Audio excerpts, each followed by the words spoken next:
the Ural Mountains. Cold, remote, untamed.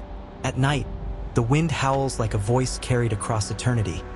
Hollow, mournful, impossible to silence. It was here, in February 1959, that 9 young hikers, students, engineers, dreamers, walked into the frozen wilderness. They were strong, skilled, disciplined, the kind of people who prided themselves on conquering nature, not fearing it. But what was found weeks later shocked even the hard men of Soviet Russia. Their tent ripped open, their bodies scattered across the snow, some half-dressed, barefoot in temperatures that could kill within minutes. Some with broken skulls, shattered ribs, 1 missing her tongue, 2 missing their eyes. For more than 60 years, investigators, scientists, soldiers, and storytellers have tried to answer one question: what happened on Dyatlov Pass? It began in Sverdlovsk, a bustling Soviet city, January 1959. A group of friends, all young, all ambitious, gathered in a small dormitory room. They were sketching routes, comparing gear, planning something grand. At their center was Igor Dyatlov, only 23 years old, but already a respected leader in the Ural Polytechnic Institute hiking club. Serious, focused, meticulous. He checked every knot, every piece of gear. Nothing escaped his eye. Beside him, Zinaida Kalmogorova. Zina, the bright spark, always laughing, always lifting others' spirits. Rustam Slobodin, athletic, tough, a competitor with quiet strength. Ludmila Dubinina, determined, outspoken, unafraid to challenge anyone. Yuri Doroshenko, courageous, once drove off a bear with nothing but a hammer. Nikolai Thibault-Brignoles, light-hearted, always joking, always easing tension. Alexander Kolevatov, sharp-minded, methodical, the scientist of the group. Semyon Zolotaryov, the outlier, older, a last-minute addition whose presence raised quiet questions. Yuri Yudin, the 10th member, who would soon turn back, spared by fate. 9 who would go on. 1 who would survive because illness forced him to leave the expedition early. Later, Yuri Yudin would say, "If I had not been ill, I would have died with them." Imagine their families waving goodbye at the station. The clatter of trains, the smell of coal smoke. Parents who would never see their children again. Lovers who would wait by windows in vain. They thought they were chasing a dream. Instead, they were walking into a legend. The journey north was long. Trains rattling through endless birch forests. Buses crawling over frozen roads. Sleds pulled by horses. And finally, boots crunching snow into the wilderness. In the hikers' journals, recovered later, their words tell the story of optimism. They sang songs, they joked, they laughed even as temperatures plunged below -20 degrees Celsius. On January 31st, they camped at the edge of the forest, beneath the looming mountain. The locals called it Kolotsyakal, the mountain of the dead. The next morning, February 1st, they began the climb. But the storm was fierce. Snow blinded them. Winds whipped away their tracks. They lost their path, veering off course.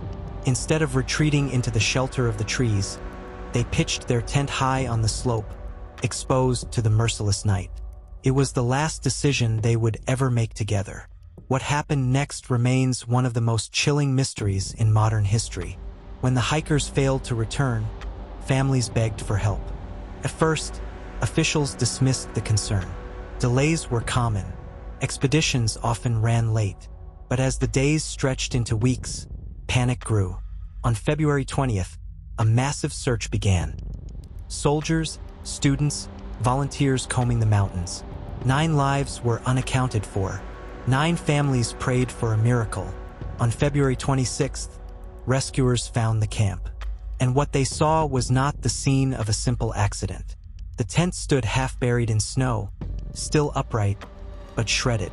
The strange part? The rips came from the inside out. It was as if the hikers had cut their way out in a desperate rush to escape. Inside, boots, jackets, clothes were left behind. Nobody leaves their gear in the mountains unless terror drives them out. Footprints led down the slope, barefoot, sock-footed, in the snow. Why would skilled, disciplined hikers abandon their only shelter in the dead of night? What did they see? What did they hear? At the edge of the forest, beneath a cedar tree, searchers found the first two bodies. Yuri Doroshenko and Georgy Krivonischenko. They were barefoot, dressed only in underwear. Their hands were burned, as if they had tried desperately to cling to a fire. The tree above them was stripped of branches. Investigators believed they had climbed it, either to break wood for warmth or to escape something below. Nearby, 3 more bodies were found: Dyatlov, Kalmogorova, and Slobodin. They seemed to have died crawling back toward the tent. Their poses spoke of desperation, their faces frozen in agony. But it was not enough to explain the story, for we're still missing. And when they were finally discovered, months later, the mystery deepened into horror. In May, when the snow melted, searchers uncovered the remaining 4 bodies in a ravine. What they saw defied explanation. Ludmila Dubinina, missing her tongue, missing her eyes, her ribs broken. Semyon Zolotaryov, chest caved in, ribs smashed inward, as if by a force greater than any human hand. Nikolai Thibault-Brignoles, skull fractured, fatal head injury. Alexander Kolevitov, severe injuries, eyes missing. Doctors said the force that killed them was like a car crash. Yet there were no external wounds, no sign of a struggle, no footprints of an enemy. And then, something even stranger, traces of radiation on their clothes. Radiation, in the middle of the mountains. What happened on that slope? The Soviet investigation concluded with a single phrase: a compelling natural force. But what did that mean? No one ever defined it. Over the decades, theories multiplied. Avalanche. Did snow crash down on the tent, forcing them to flee? But there was no evidence of a large avalanche, and the tent was still standing.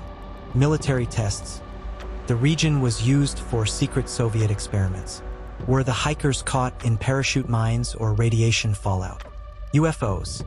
Some witnesses reported strange lights in the sky around that time. Could something unearthly have frightened them out of their tent? Yeti attack. Tabloids whispered of giant footprints, but no such evidence exists. Katabatic wind. A sudden, violent downdraft, powerful enough to terrify even skilled hikers. But would wind explain the shattered bones and missing eyes? Each theory explains something. None explain everything. And so the Dyatlov Pass incident became less an investigation and more a riddle. Behind the mystery were real people. Mothers who received telegrams saying simply, "Expedition overdue." Fathers who braved the snow to help search. Friends who refused to believe their companions were gone. The funerals were closed casket. Authorities warned families not to ask questions. Some whispered of a cover-up. Yuri Yudin, the sole survivor, lived his life haunted. He said every day he wondered, why was I spared? Why not them? For the families, there was never closure. Only endless questions, whispered like the wind over Kolit-Syakhl. Even today, scientists return to the pass. In 2019, Russia reopened the case. In 2020, officials declared the cause: a small avalanche. But for many, the answer still doesn't fit. How does an avalanche explain eyes missing, tongues gone, radiation? Others argue that the truth lies in a combination: harsh environment, human error, freak weather. But what if it was something more? Something buried deeper, hidden in files we may never see? What if the mountain keeps its secret because some secrets aren't meant to be told? The Dyatlov Pass incident is more than a mystery.